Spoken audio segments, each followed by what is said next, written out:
Souhaitez-vous avoir une animation de texte comme celle-ci prête à être utilisée dans n'importe quelle vidéo? Aujourd'hui, je vais vous montrer comment la créer de A à Z dans DaVinci Resolve et la sauvegarder pour toujours. C'est exact, vous la faites une fois et vous pouvez la réutiliser quand vous le voulez dans n'importe quel projet. Allons-y. Dans le panneau Média, faites un clic droit et sélectionnez Nouvelle composition fusion, puis cliquez sur Créer. Faites-le glisser sur la chronologie et placez-le au début. Avec la tête de lecture sur le clip, ouvrez la page Fusion. La première chose que nous allons faire est d'ajouter un nœud de fond, que nous utiliserons pour créer le rectangle qui apparaît derrière le texte. Connectez sa sortie à l'entrée jaune de Media Out 1. Ensuite, nous ajouterons le texte. Cliquez sur l'icône Texte Plus et elle se connectera automatiquement avec un nœud de fusion. Je vais réarranger un peu les nœuds pour que ce soit plus facile à suivre. Sélectionnez le nœud Texte Plus et dans l'inspecteur, tapez le texte que vous voulez. Dans mon cas, j'écrirai « Révélation de forme ». Maintenant, choisissez simplement la police et le style que vous aimez. Nous allons aussi augmenter la taille du titre. Vous pouvez le régler à environ 0,12. Parfait. Avec l'arrière-plan et le texte prêt, nous pouvons commencer à créer l'animation. Maintenant, nous devons ajouter un masque au texte. Sélectionnez le nœud de texte et dans la barre d'outils, cliquez sur l'icône de masque rectangulaire.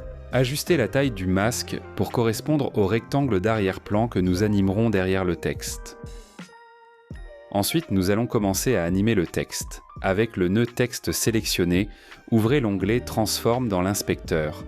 Nous allons l'animer en créant des images clés pour les paramètres, l'espacement et le décalage X et Y. Déplacez la tête de lecture vers l'image 30, puis activez les images clés pour l'espacement, le décalage X et le décalage Y. Revenez maintenant à l'image 0 et réduisez la valeur de l'espacement jusqu'à ce que toutes les lettres soient regroupées au centre. Ensuite, nous devons déplacer le texte vers le bas à l'extérieur du masque que nous avons créé. Dans Décalage Y, vous pouvez entrer directement la valeur -0,2. Si vous prévisualisez la vidéo maintenant, vous verrez une animation de révélation très simple. Parfait. Améliorons-le. Actuellement, l'animation est linéaire. Elle arrive à une vitesse constante du début à la fin. Nous allons l'adoucir en créant une rampe de vitesse. Pour cela, ouvrez le panneau Spline, activez la case texte 1 et cliquez sur l'icône Zoom pour ajuster afin de voir tous les points clés. Sélectionnez tous les points dans le graphique et appuyez sur la touche S pour lisser l'animation. Ensuite, faites un clic droit sur la courbe, activez l'option d'assouplissement progressif et une barre apparaîtra au-dessus du graphique. Cliquez sur l'icône de verrouillage et faites glisser la valeur d'assouplissement progressif jusqu'à 100. Nous jouons l'animation et voilà, nous avons terminé l'animation pour le premier texte. Maintenant, commençons par l'animation du rectangle coloré qui accompagne le titre. Nous allons utiliser le même masque que nous avons créé pour le texte, mais cette fois, nous allons l'appliquer au fond. Pour ce faire, cliquez sur le carré de sortie du nœud masque rectangulaire. Maintenez-le et déposez-le sur le nœud fond comme ici. Comme vous pouvez le voir, l'arrière-plan est maintenant découpé avec la forme du masque que nous avons déjà créé. L'animation que nous voulons est que le rectangle s'étire à partir du centre. Avec cela en tête, commençons à l'animer. Nous allons à la 30e image et créer une image clé dans le paramètre de largeur.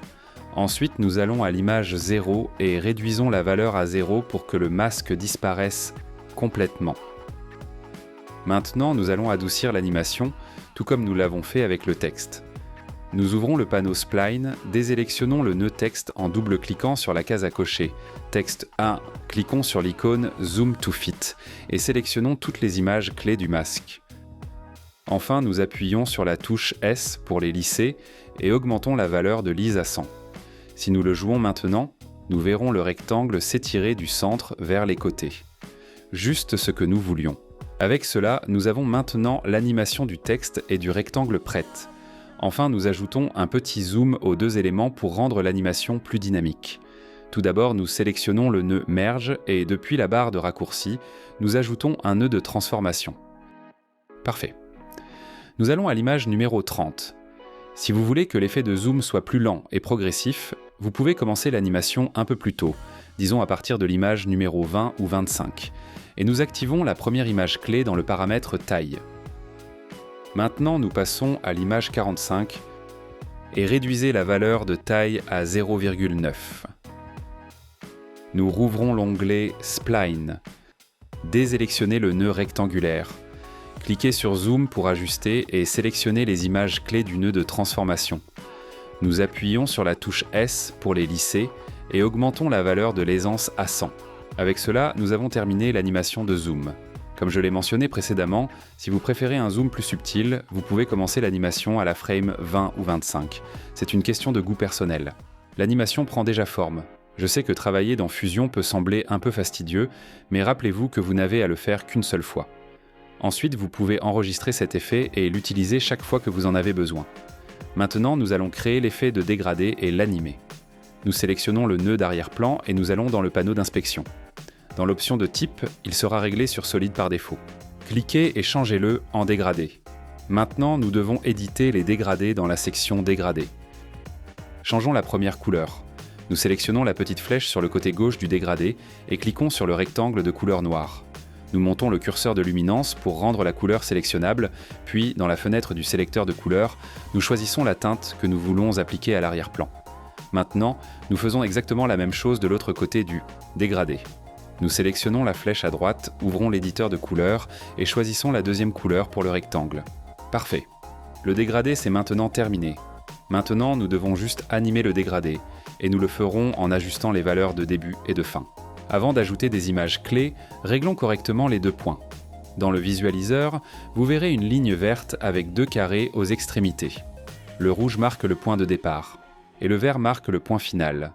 Nous devons ajuster cette ligne pour qu'elle corresponde à la largeur du rectangle de fond.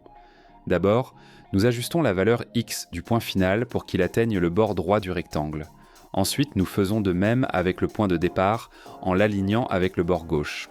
De plus, pour le point de départ, nous augmentons légèrement la valeur Y, environ 0,8, afin que l'animation de dégradé commence par le haut.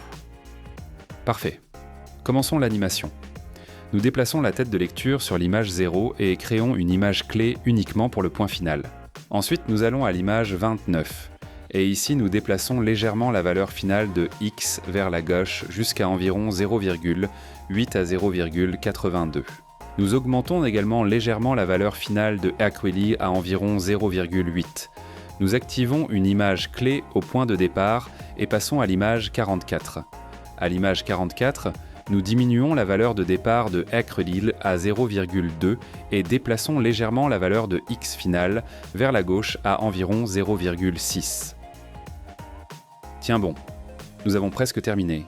Maintenant, nous allons à l'image 54 et déplaçons la valeur de départ X à 0,43, qui est à peu près le centre du spectateur. Nous ajustons également la valeur finale de X pour créer une ligne diagonale légère. Il suffit de la déplacer un peu plus à gauche, disons autour de 0,39 par exemple. Ce sont les derniers skiframes, je vous le promets. Maintenant, nous allons à la frame 64 et déplaçons la valeur de début de X complètement à droite, jusqu'à ce qu'il atteigne le bord du rectangle. Dans mon cas, c'est 0,87. Ensuite, nous déplaçons la valeur finale X complètement vers la gauche à 0,18, en laissant un petit espace. Et voilà. Nous avons terminé l'animation du dégradé. Visualisons-le. Super, l'animation est presque terminée. Passons maintenant au texte secondaire. Cliquez sur le nœud d'arrière-plan et ajoutez un nouveau nœud de texte. Nous organisons les nœuds pour garder les choses en ordre et allons au panneau d'inspection. On tape le texte que l'on souhaite et on va à la première image pour bien le voir dans le visualiseur. On utilise la même police de caractère qu'avant. La taille semble correcte, donc pas besoin de l'ajuster. Créons une animation simple pour le texte secondaire. On ouvre l'onglet de transformation et on se rend à la 30e image. Nous créons des images clés pour l'espacement et les valeurs X et Y. Ensuite, nous ajustons la valeur Y' pour déplacer légèrement le texte vers le bas, le plaçant là où il s'adapte le mieux visuellement. Ensuite, nous retournons à l'image 0, réduisant la valeur d'espacement. Rassemblez toutes les lettres au centre et ramenez la valeur Y à 0. L'animation est terminée. Maintenant, il suffit de l'adoucir. Nous ouvrons l'onglet Spline, nous désélectionnons tout sauf le nœud de texte 2. Cliquez sur l'icône « Ajuster à la taille », sélectionnez toutes les images clés et appuyez sur la touche S pour lisser l'animation. Ensuite, nous augmentons la valeur d'aisance à 100. Regardons l'animation finale.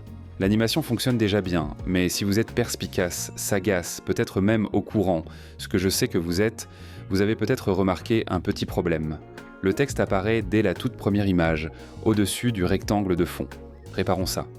D'abord, déplacez la tête de lecture jusqu'à une image où le rectangle d'arrière-plan est entièrement visible, vers la 22e image par exemple. Et sélectionnez la fusion de deux nœuds. Dans le panneau d'inspection, changez le réglage de l'opérateur de Over à Under. Cela placera le texte derrière le rectangle coloré, mais ce n'est toujours pas suffisant pour le cacher complètement. Pour le corriger correctement, nous devons créer un masque.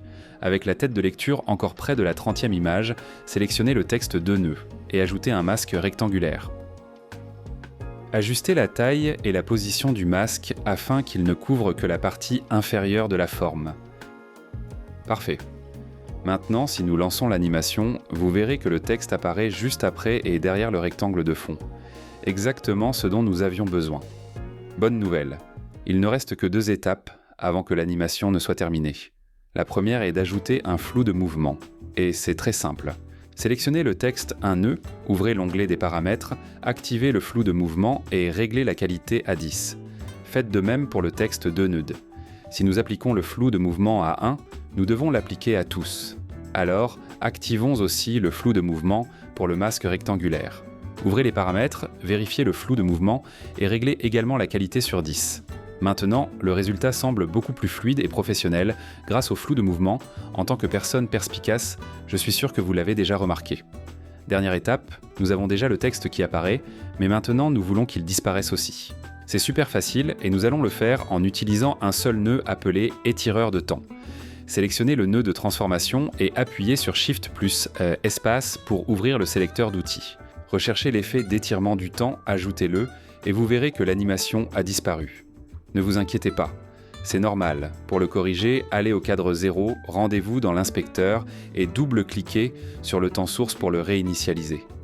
Ne sautez pas cette étape, elle est essentielle. Maintenant, nous devons découvrir quand notre animation se termine. Sélectionnez le nœud d'arrière-plan, car il a la plus longue animation, et vous verrez qu'elle se termine à la 64e image. Super, passez à la 65e image. Et sélectionnez à nouveau le nœud de l'étirement temporel.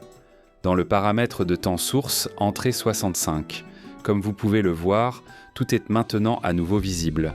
Une fois cela fait, allez à la dernière image de la composition, l'image 149. Dans l'option de temps source, entrez une valeur de 0. Une image clé sera créée automatiquement. Maintenant, pour inverser toute l'animation, nous devons revenir 65 images en arrière à partir de ce point. Vous pouvez le faire en tapant -65 dans l'indicateur de cadre et cela vous amènera à l'image 84. À la frame 84, modifiez à nouveau la valeur de l'heure source à 65. Et voilà. Maintenant, si vous lancez l'animation, vous verrez qu'elle apparaît d'abord, puis joue la même animation à l'envers pour disparaître. Exactement ce que nous voulions. N'oubliez pas, vous pouvez sauvegarder cette animation et la réutiliser dans n'importe quel projet futur lorsque vous en aurez besoin. Dans cet autre tutoriel, je vais vous montrer comment l'enregistrer comme un effet dans DaVinci Resolve et je vous laisserai également un cours gratuit avec de nombreuses animations de texte pour que vous puissiez créer votre propre bibliothèque d'effets sans dépenser un seul dollar. Je vous y retrouverai.